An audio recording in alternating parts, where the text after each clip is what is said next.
Hi everyone. I hope you guys are having a beautiful Monday morning. It's kind of gloomy over here, but I'm here sitting in a parking lot of a grocery store. I'm waiting for it to open up. But I thought I'd share this with you because I listened to something in the radio that really hit a chord.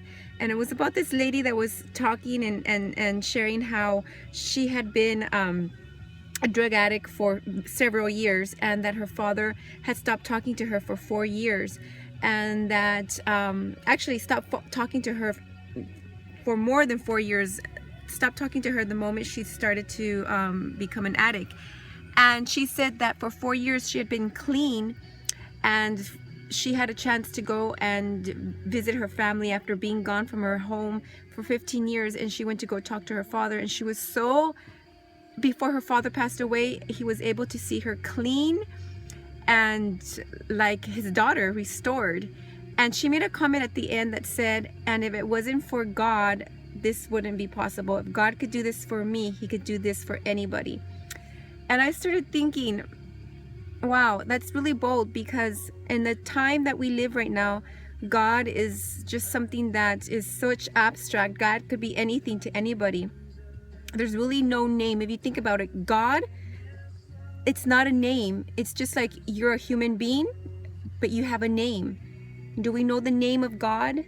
Some people say it's I am, and some people say it's Jehovah Jireh. Some people say it's Yahweh, and some of us believe his name is Jesus.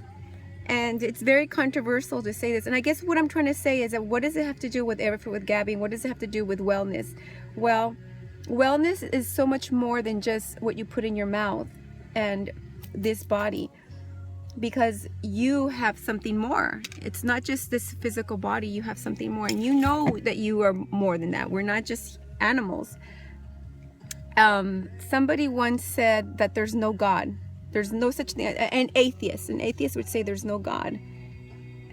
And so that's pretty sad. But anyways, when you ask an atheist, when an atheist tells you and tries to stump somebody that believes in a higher power and starts to say, oh, if there's a God, then why is there so much evil in the world? Why would he allow rape, abuse, hunger, just violence, right? That's mostly what, when I have people that confront me and that say that, there's no God.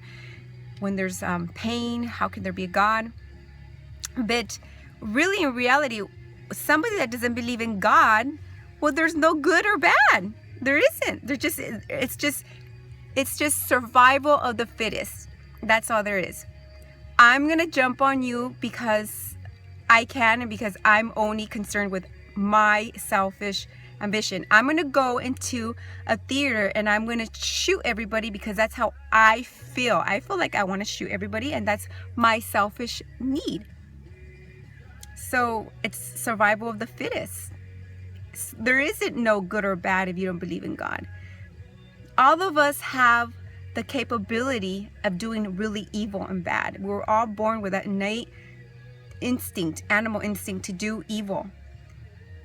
And there's only by the grace of God that we don't, that keeps us back. So the next time when somebody says, oh, there's no God, then you say, you know what? Wow, then you must live in the world of the fittest survive. And that's a pretty doggy world. But how great to have a hope that, you know what, that you don't have to live like that, that there is something greater than you. And maybe you'll see it and maybe you won't see it, but you feel it. And so to be able to overcome big obstacles in your life, you have to have something much more than the physical. If you want to exercise, if you want to lose weight, if you want to eat better, if you want to open your company, if you want to be a better parent, etc., you have to look beyond you. And you have to look beyond you. And you sometimes is in your mind. Everything that you think about yourself, you think that's who you are, but you're not. Your mind is just a recorder. It's just a videotape of things that happened in the past, things that you foresee in the future, but it really isn't you. You know who you are. And that is what you need to tap into, because who you really are is the essence of who created you.